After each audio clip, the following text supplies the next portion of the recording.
every time something really outrageous would happen, and it wasn't just on the part of the patients, it was like not being able to do something for a patient, not being able to authorize a test or a medication that they needed. Anytime something outrageous happened, I would just jot a few lines and stick it in my pocket. And I'd say, I'm going to write about that. And it completely reframed my experience of working, because instead of getting frustrated, it would be more fodder for my book.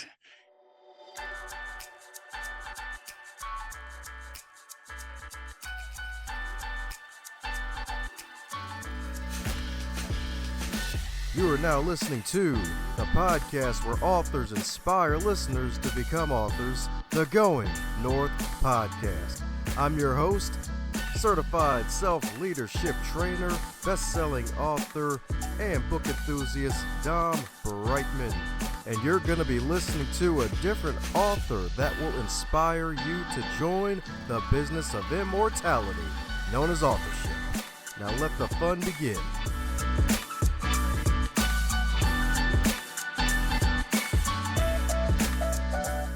Today's episode is sponsored by both books, Going North, Tips and Techniques to Advance Yourself, and the follow-up bestseller, Stay the Course, The Elite Performer's 7 Secret Keys to Sustainable Success.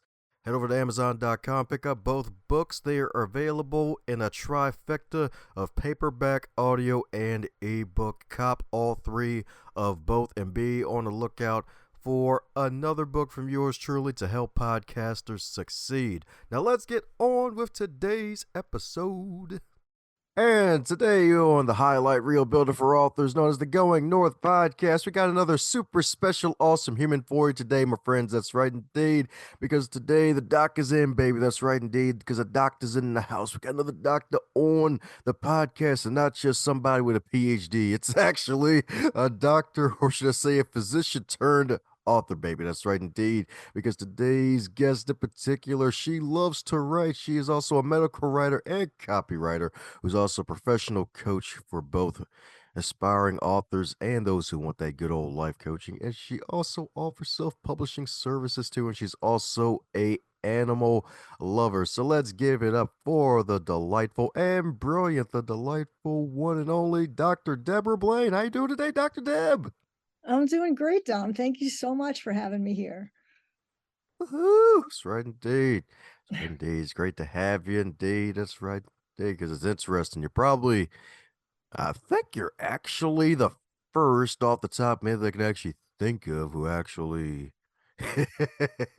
is now focusing 100% of their time for basically writing in a writing business as opposed to no longer being a physician. It's like, hey, let me jump ship here. That's exactly what it is. But I do know others like myself. There's a bunch of us out there. Ah, so taking over, huh? Okay. All right, there we go. That's right, gonna have a whole conglomerate. That's right, the ex-doctor gang. It's like, yeah, we had enough. We heard a physician heal thyself, so we're taking that advice, danggummit. That's right indeed. That's right. But hey, it ain't just about the good old physician heal thyself and self-care and wellness and all that good stuff. Because my goodness, as with all introductions, they're not allowed to be 275 days long, and I probably only covered maybe 2.7 minutes of those 275 days. So mine filling in any cavities I may have missed about you, such as your first time on the show of how you became the Deb that you are today. Oh, thank you so much. So I don't know, where do you want me to start? Maybe if you want to start from the womb, that's cool too. Talk about the swimming journey and everything. Stop. Oh, yeah, okay, well, that's an interesting thing. That's when I got into sports. So I discovered I like sports.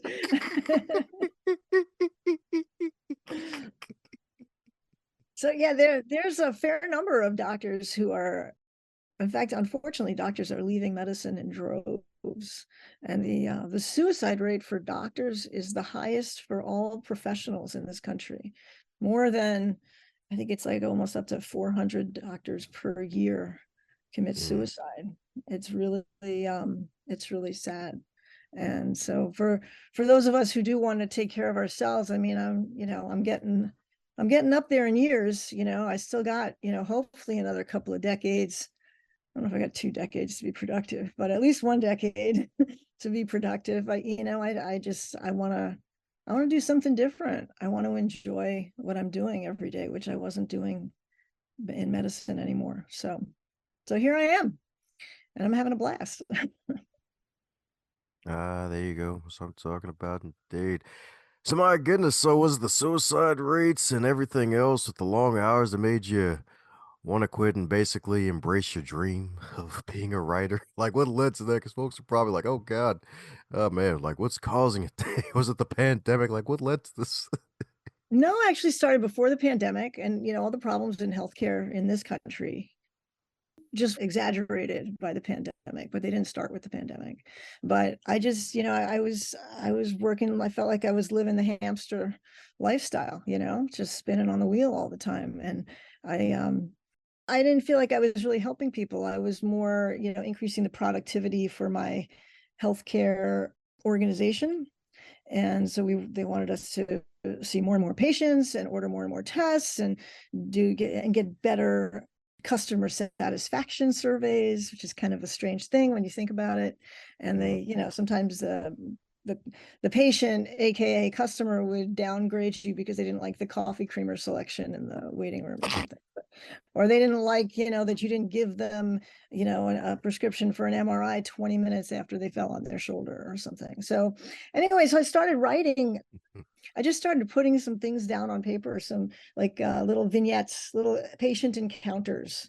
And of course I changed the names, and you can't, you wouldn't be able to recognize anybody. But every time something really outrageous would happen, and it wasn't just on the part of the patients, it was like not being able to do something for a patient, not being able to authorize a test or a medication that they needed. Anytime something outrageous happened, I would just jot a few lines and stick it in my pocket. And I'd say, I'm going to write about that. And it completely reframed my experience of working, because instead of getting frustrated, it would be more fodder for my book. And so I started writing that. I ended up getting a mentor. I didn't want to write a nonfiction because it could be libel. Somebody could sue me. So I had to make it completely fictional. So in that book, my first book, Code Blue, which I showed you before, which nobody else out there can see, but it's the Russian oligarchs hack into our electronic medical records, and they take that information and they extort millions of dollars from the patients and they murder them. So it's a serial murder case.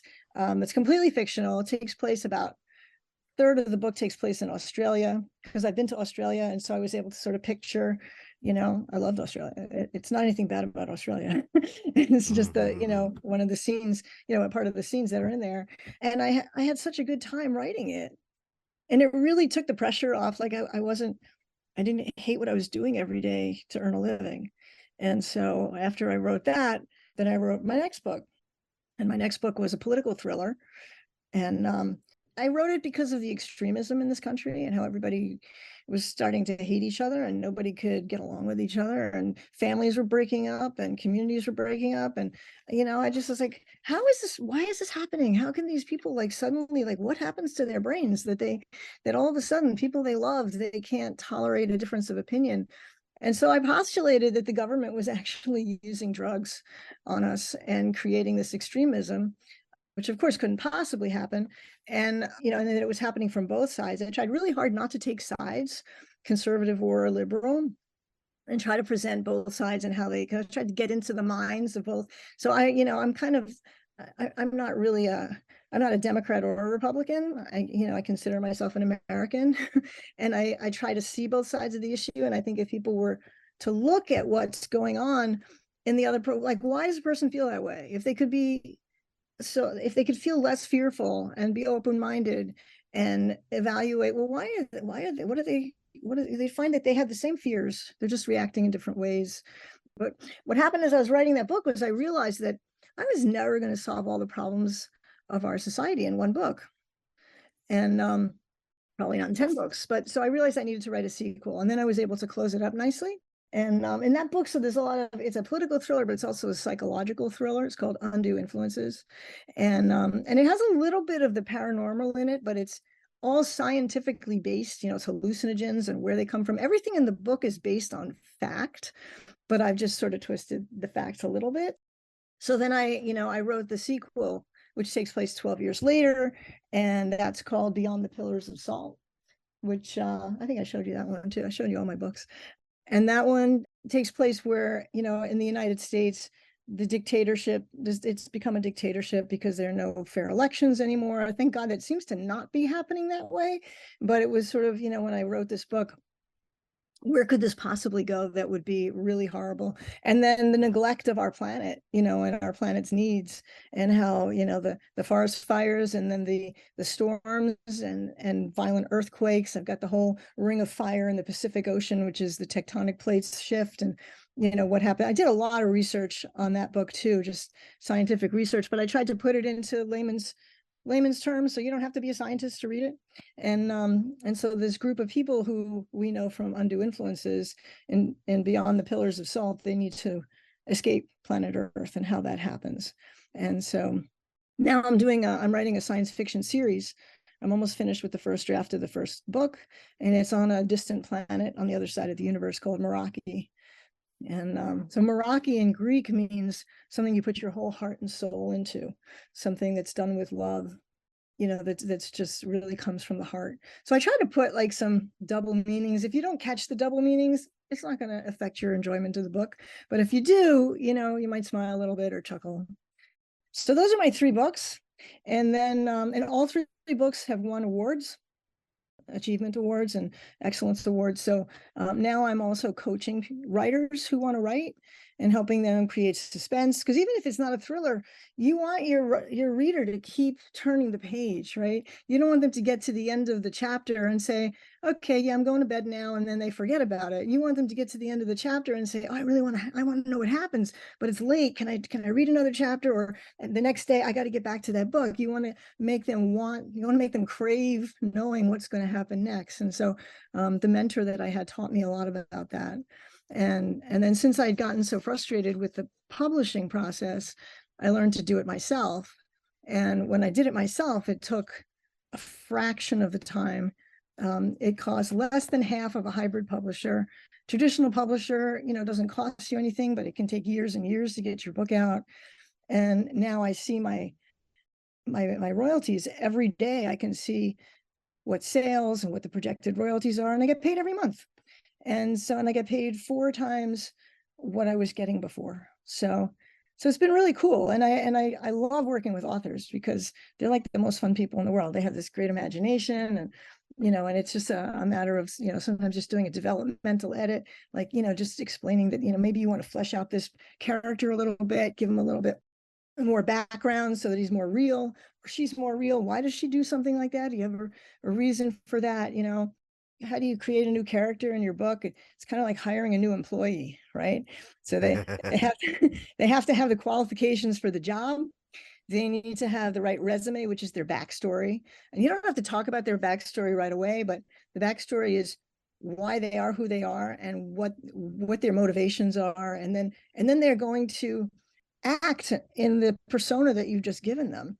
And you got to let them go. Just like once you've hired your employee, you got to let them work, right? And sometimes they do a really good job, and you end up promoting them and say, you know what, this, and all of a sudden the character is doing more than you expected and playing a more major role. Sometimes they're a disaster, and you gotta fire them or knock them off. And that can be fun too. And it's just, it's sort of the way, creating those twists and turns. And I can help authors get published. If they want to self-publish, I can format their books for them and help them get onto the right platforms, and show them how to sign up so that they get direct deposit into their own bank account for their sales. So it's really cool. And I just started doing some copywriting also, because it kind of goes along with it. And that's, so I've taken a few courses, including a certification on copywriting, including medical and health and medical copywriting.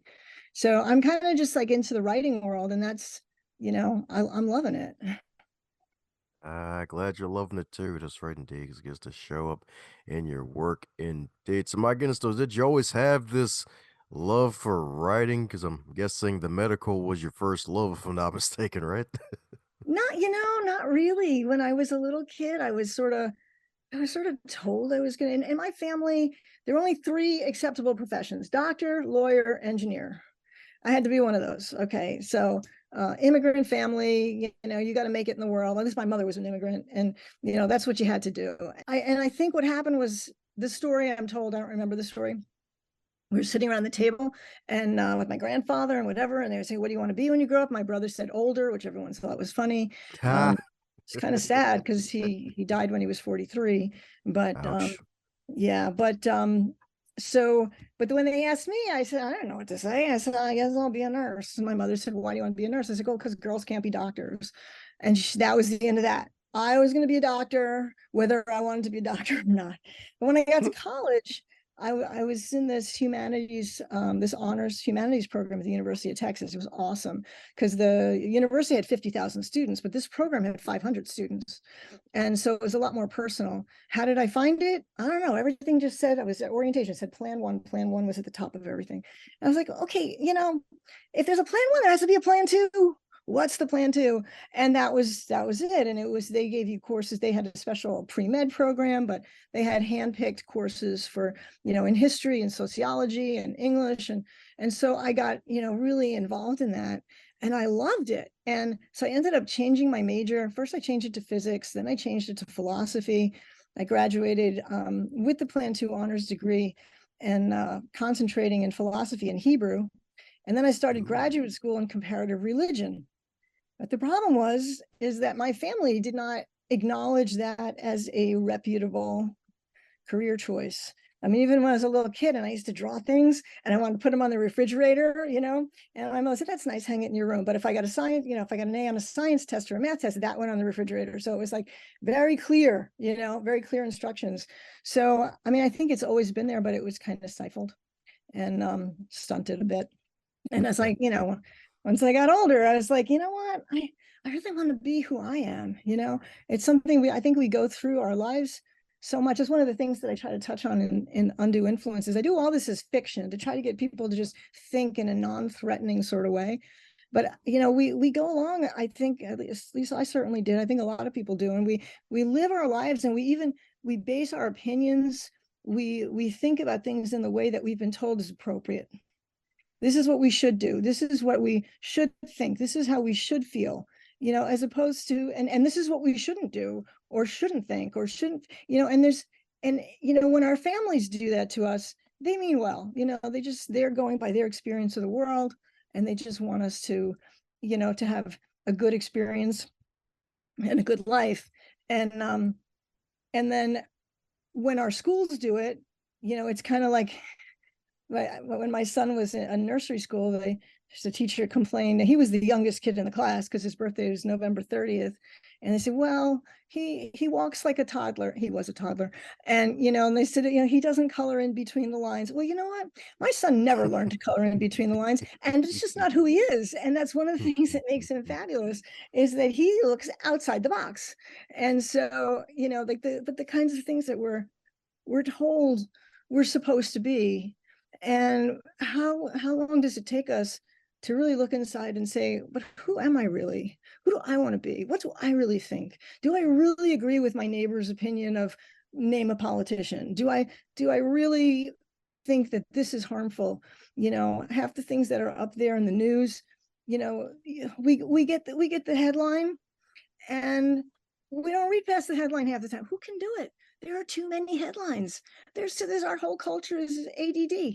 We can't possibly keep up with that information, but we're not supposed to say, I don't have an opinion. I don't know why that's, I don't have a problem saying, you know what, I haven't researched that. I don't know. I don't know how I feel about that yet. I've only heard one side of the story. So that was what sparked my second book, Undue Influences, was to just sort of, make that point that, which is why I tried to put both sides. I'm really against extremism on either side, and both sides have their extremists, and both sides are dangerous that way, very dangerous. And it's like, oh, I'm a liberal, so I'm gonna, everything that the liberal party says, I agree with, Yeah, I mean, you realize that it's okay to be against abortion and for abortion at the same time, right? Like, you can be pro-life and still be pro-abortion in certain circumstances. It's not black and white, but we've gotten to this sort of place in the way we think that it's And I think it's in part because it's just impossible to evaluate so much information. We're barraged by 10,000 ads and emails and text messages, and it's like, how do you sort through that instead of, and so I was trying to advocate, take a step back and say, I don't really know about that subject. If it's something I want to know about, then I have to go and research it. But if it's not, I just reserve judgment. Why is that a bad thing? So that has a lot to do with why I write. And I've learned from some colleagues of mine who are extremely successful, and they're putting out, they've got like 10, 20 books out, and they write great stories with great suspense. And I think less of those societal issues are in those stories. Like, I'd like to be a writer like Isaac Asimov or Michael Crichton, who actually has something to say about. Actually, one of my reviewers likened me to Michael Crichton, which was like so amazing. But he wrote it on. Hooray. But I want to make a statement about society, and it's, I don't want to, but I also want to make a lot of money on my books because that's what I really like to do. I like to just write books. So, and then I realized when I was writing Pillars that I probably don't have to worry about it as much as I think, because I can't help but stick those things in the book, like that's just part of who I am. And it's part of the way I write, is to draw attention to, well, this is humanity's issue, right? How easy or hard is it to be a good human being all the time? Like, I know I can be a really noble first class human for 5 minutes, and I could probably be that for 5 hours. I might be able to do that for 5 days, but can I do it for 5 weeks? I don't know. It's like, how do you consistently be, a considered person who is, confident in themselves, but able to evaluate things around them and compassionate to others, and practice integrity. It's really hard. I feel like our society is kind of drifting away from those values a little bit, and it frightens me. Oh yeah, definitely, definitely indeed. Because it's like, yeah, good old ADD generation. Sadly, that we're in, where it's like, yeah, good old headlines. Let me just read those, or should I say, scan those, and then move on to the next Exactly. thing. And the ads, it's like, it was even quite a few years ago when I noticed that folks are getting hip to YouTube, and they just kept seeing more ads by the dozen. It's like, oh God, no! They found out YouTube is the new TV. Crap. Exactly. Yeah. It's like, Yeah, there no. used to be a thing called the fairness doctrine in the 80s. Actually, it was started in the 40s, I think, and Ronald Reagan got rid of it in the 80s. And the fairness doctrine, I don't know how old you are, but when I was a kid, there was the news would report just the facts, like Dragnet, just the facts, ma'am. He would be just taking the detective.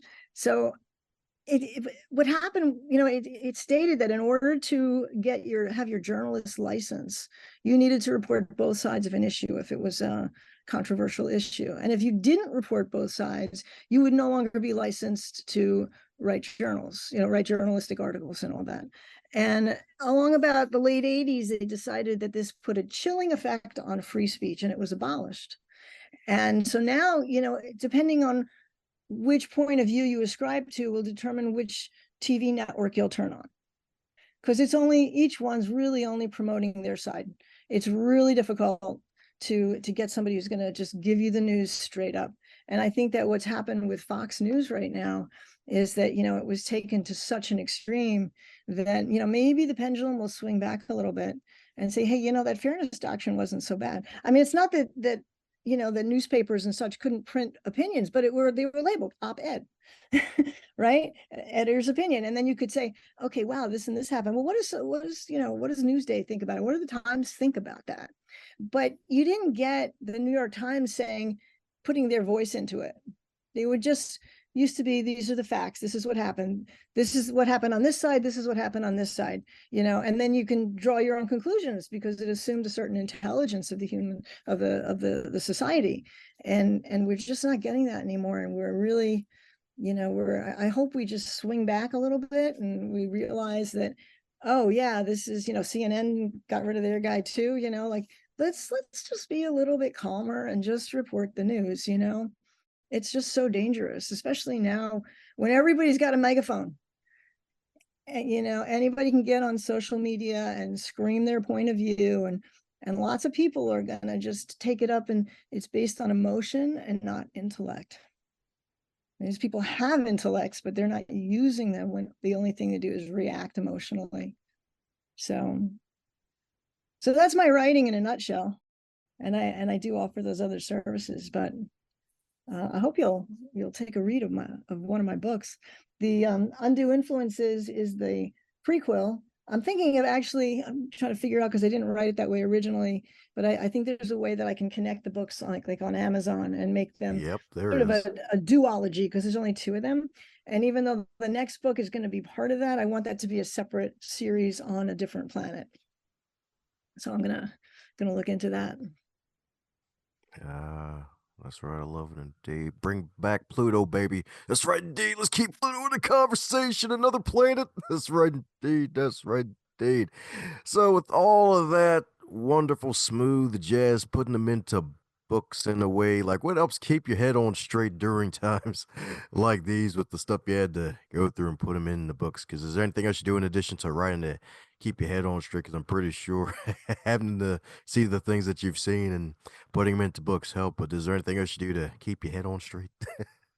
Well, I think, you know, since I was in my 20s, I did a lot of meditation, and then I kind of got away from it, and then I got back to it a little bit. So, and even just if I like to just be out in nature, I love nature. It expands, for me, it expands my who I am. It makes me connect with really how insignificant I am, and in a way that's comforting, though. Like, you know, if I screw something up, it's literally not the end of the world.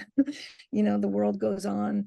And just appreciating the miracles of the chipmunks running, and the trees blossoming. I spend time with, one of my favorite things to do when I'm stressed is, if she'll do it, my Sammy cat.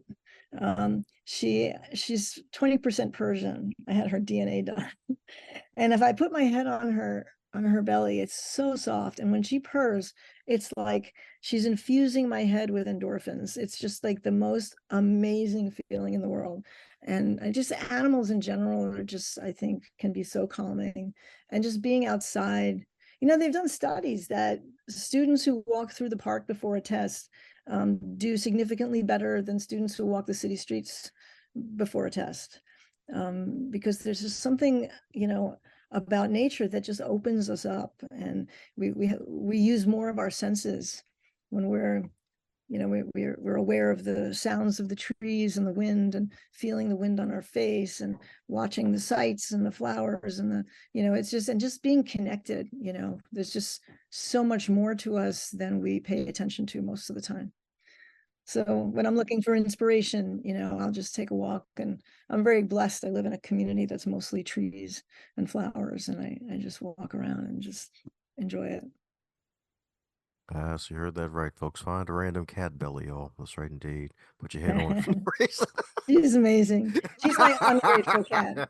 She's my ungrateful cat, because I got her when she was 6 weeks old. My other cat is the very grateful, just gentle spirited cat, but she's a little, I could never put my head on her belly, because she's just, you know, skittish. She's actually, I'd had her for a few months, like 3 or 4 months, and she started peeing blood. I took her to the vet, and she had bladder stones, so she needed surgery. But we discovered that she'd been shot. She's got two pellets sitting in her belly, you know, her belly and her leg. And some moron just decided to use her as target practice. So no wonder she doesn't, you know, she's skittish, but she's so sweet and just grateful, appreciative of anything and everything she gets. So Uh, so it sounds like you're gonna have a book about the Meow Kingdom from you in the future. Alrighty. I've thought Now, about that, you know? so Tiger Queen then, right? Yeah. You know, animals have so much to teach us. You know, they really do. They're real. They live in the moment. Um, you know, they're not, I would say they're not devious, but I think sometimes Sammy Cat is a little bit devious, but cats can be a little bit. But dogs, for example, they're not, you know, they're just who they are. And, and even like the squirrels outside, the animals are just, they're just real.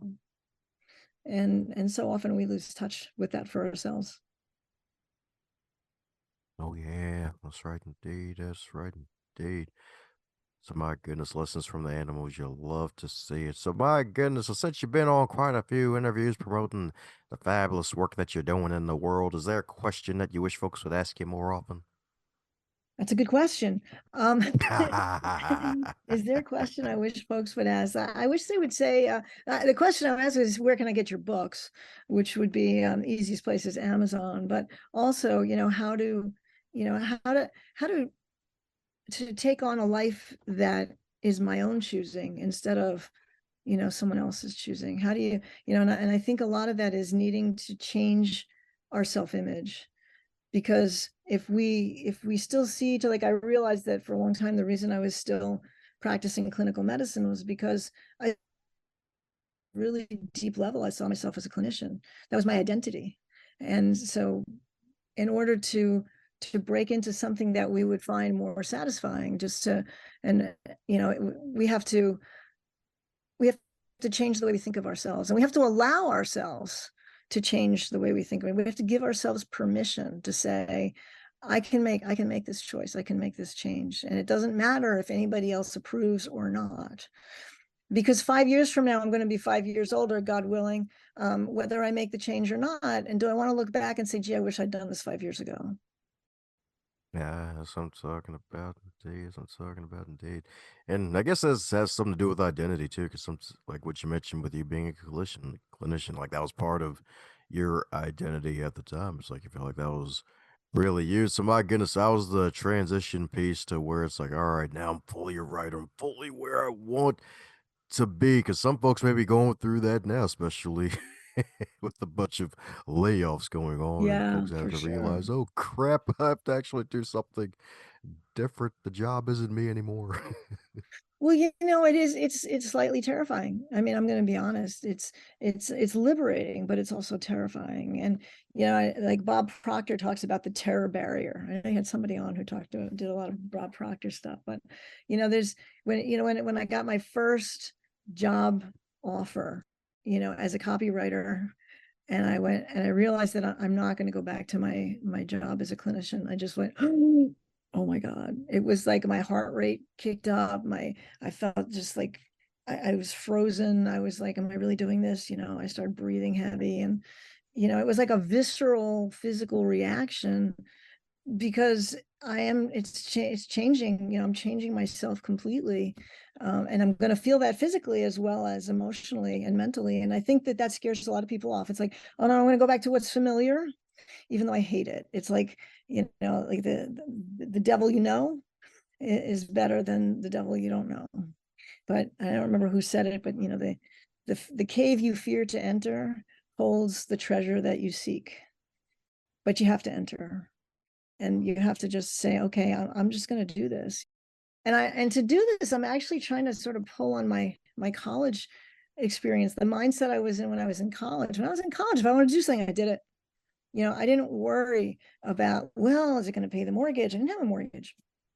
Now I think that, once you start to grow up and you have children, you have responsibilities, and, then it becomes like, oh, but what if? Now my son's grown. He's on his own. He's financially, independent. And so what's my excuse now? Like what am I doing now? I'm just trying to remember the person I was who would say, hey, I want to try that. And I would, you know, and even as a tribute to my brother, who anything he wanted to do, he just did it. He wanted to learn to dive, to go under the water. He became a scuba diver, became a scuba instructor. He wanted to learn to fly. He learned to fly. He became a pilot instructor. He bought himself a plane.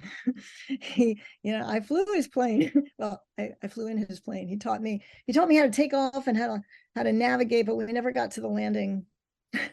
That's a whole other story. But he was able to land. He had all the safety. I remember we were flying from Houston, I think, to San Antonio, and and he didn't have his instrument rating yet, so he had to fly below the clouds, and all of a sudden he lost radio contact, and I was like, oh my God.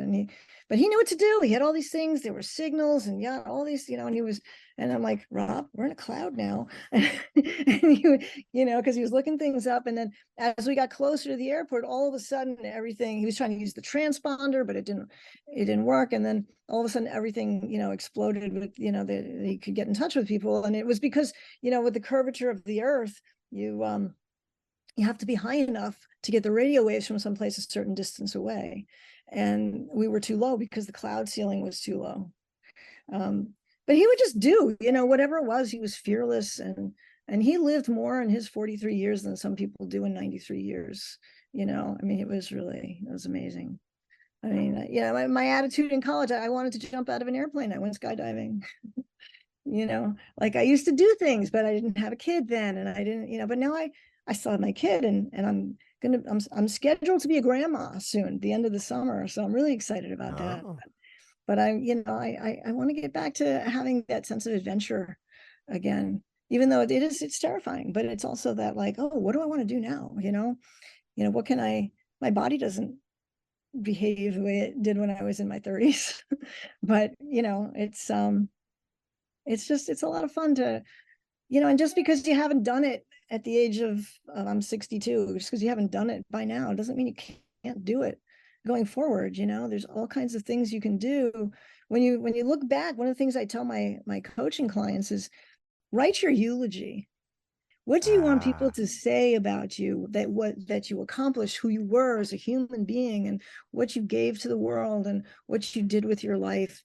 And are you living up to your own eulogy that you would want? May it not be, spoken for many decades to come, but like, are you living up to that person that you want to be?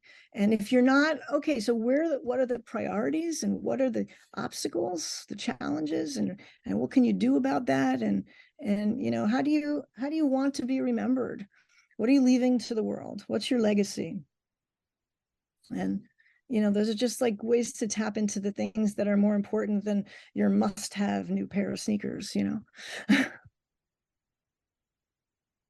Me lucky.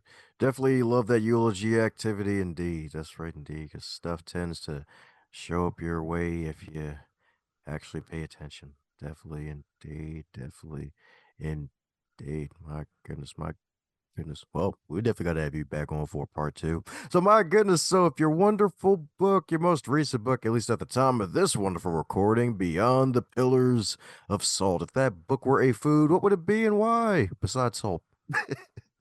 If it were a food, oh geez, I don't know. One thing, for people that like to read a series, they should start with Undue Influences, because that's the background. You don't have to read that book to understand pillars, but for people that like to do more than one book, to start with that. If it were a food, these are really, really complex questions. You're making me think here.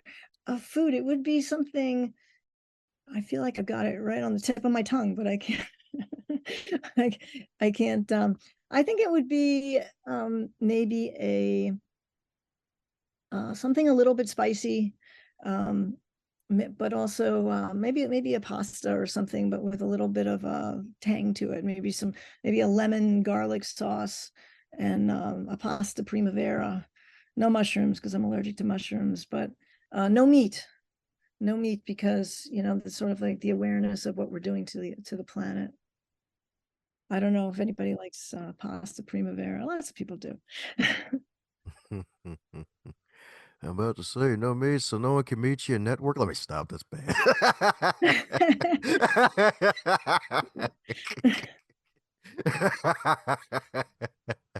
Ain't nothing wrong with pasta. That just means that this book is not an imposter. There you go. There you go. One of the foods that's in Undue Influences that keeps popping up is bruschetta, on the toasted bruschetta, but on the toasted bread, fresh baked bread. Ah, there you go. That's right indeed, because she's a breadwinner. There you go. There you go. You thought you escaped the corn cobs. No one escapes the corn cobs here. They still appear regardless. So, my goodness, coming down to the magical question that every guest gets to receive. And funny enough, you're going back a year in this question. So, my goodness, if you're to wake up tomorrow and you were 25 again, but you're still in the current year, what advice would you give to yourself? I was in the current year and I was 25 years old. I would not go to medical school, not in this year. I mean, it's just the American health care industry is not medicine anymore. And I don't know that it's worth the blood, sweat, and tears that you have to put into it. Medicine used to be, I love medicine, but I abhor the healthcare industry. I would follow my heart more. I would do more writing when I was 25. I would start publishing books when I was 25. I would finish my degree in comparative religion, and at that point I was even considering becoming a rabbi, and I might do that.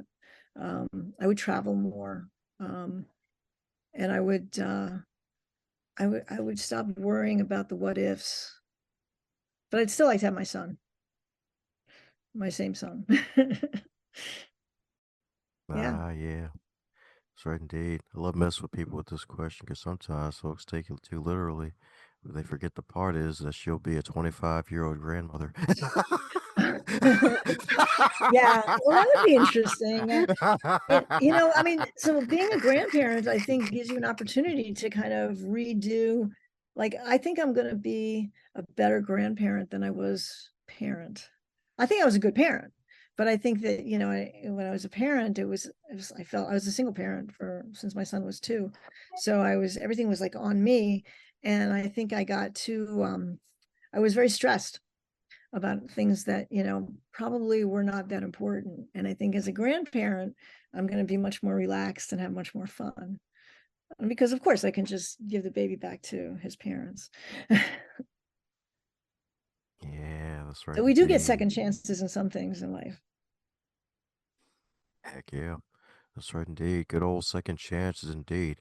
Well, the good news is she's got 3 books. There's another one cooking, and she's probably got 14 more on the way. So, for those who need to keep in contact with you and keep up with all the stuff that you're doing, what's the best way for folks to keep up with the delightful Deb herself? So you can find everything on my website, debrablaine.com. And you can contact me through the website. You can order my books through the website. Which actually will it'll direct you to Amazon, so you can use your Prime membership to get free quick delivery if you have Prime. And you can get in touch with me on my coaching page. I have 2 actually different coaching pages. One is for resilience coaching, which is the life coaching, and that focuses on people who are getting burned out in their careers and needing to, the problem, physicians don't ask for help until they're like on the ground. But you don't have to be like that, and you don't have to be a physician to need, to want help. And I have another page that's the Very Indie Press, and that's my secondary company, and that's for writers who want coaching in writing and in publishing. So you can find all of that. I have a blog there, which I contribute to sporadically, and you can find all that out, debrablaine.com. Woohoo! Well, there you have it, folks. Follow the good Deb on all of her sites, indeed. We'll put the link to all of her good stuff in the show notes, indeed. That's right, indeed. That's right, indeed. So you can cop And all also, if, copies of her if you magical want to books. just cut to the chase, you can go to just Amazon under books and put in Debra Blaine books, and you'll find my books.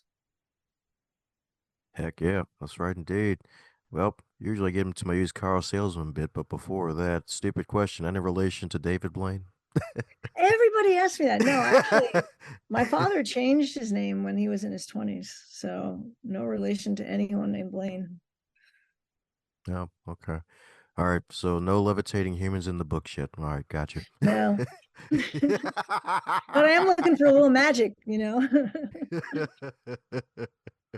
I guess there will be a gathering. So there you have it, folks. Gonna put a link to all of Deb's stuff in the show notes. So cop some copies of her magical book. Share with your friends, family, cat, penguin, dog. I can even share with the camel. Indeed, that's right. Indeed, make sure you put a wonderful crown on the camel so the camel knows that the hump is king. That's right. Indeed, that's right. Indeed, make sure it's a blue crown because we got to do the cold blue thing. That's right. Indeed, that's right. Indeed, it's a code blue camel. That's right. Indeed. It may even be a complete blue camel indeed. You'll be like, why is there a blue camel in the desert? This must be that mirage thing. And then when it finally appears, like, oh God, oh wait, no. And then you wake up and you just have Debra's book in your hand, Code Blue. That's right indeed. That's right indeed. So kudos if you can make that hallucination happen for somebody. I'm not sure how you'll be able to record all of that, but hey, if you send the video to the host or the author, hey, it'll be great entertainment for later. So my goodness, before any more rabbit holes appear, any parting words before we close up shop, Dr. Deb? Oh, just has been a pleasure getting to know you and being on the show. And I appreciate what you do for authors everywhere. It's wonderful, for us to have an opportunity to talk to readers and potential followers. So thank you so much. If you're hearing this part of the episode, that means you're one cool individual. Thanks a bunch for tuning in, and if you enjoyed what you heard, be sure to share it with at least one other person in your network. Bonus points for 3. And be sure to check out the backlog too while you're at it, because there are hundreds of wonderful episodes to choose from as well.